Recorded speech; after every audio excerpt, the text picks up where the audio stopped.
So the first time that we have Singapore here on the fair, how come?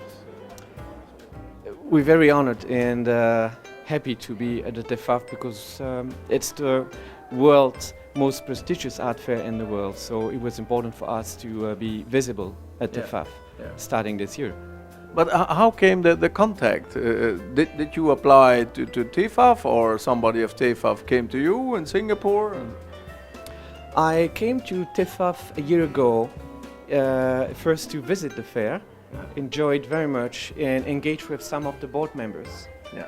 One of my first point of contact was Ben Janssens, TEFAF Executive Committee Chairman, and we engaged a discussion more than a year ago, and he had an opportunity to visit Singapore sometime last year in September, and I was pushing more and more with the idea. So we offered to be present at TEFAF also as a sponsor.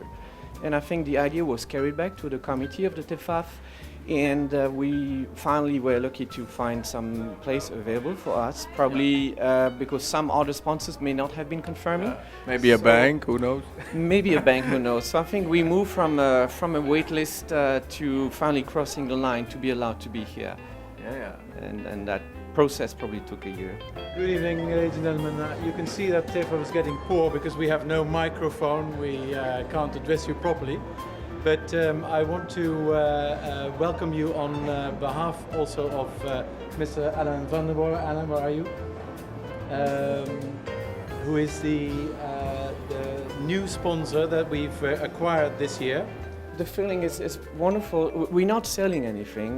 We have a lot of people interested by the design of lounge. They're asking a lot of questions, but we want to be visible because most of our clients would be art dealers, ultimately potentially collectors. So we're trying to explain to them that this is an alternative facility now in Singapore compared to the Swiss ports, which have been a long tradition in this market. Asia in particular, India and China are the fastest growing economies in the world. Even now. So you now see a very large number of wealthy entrepreneurs, and most of them also are collectors. And there is nowhere in Asia a facility which would provide the high security, the climate control, and all the facilities to store and manage collection for them. So that was one of the first observations. The second observation was also that the suites for Freeport have become cramped over years. It's very difficult to find available storage space, or some of the insurance companies may tell you that there's a bigger concentration risk for them to insure.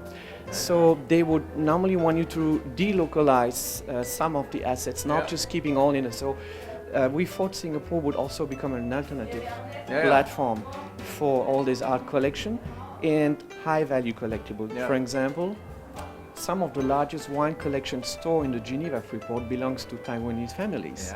And they're more than happy that we'll be able to bring this collection closer to their country.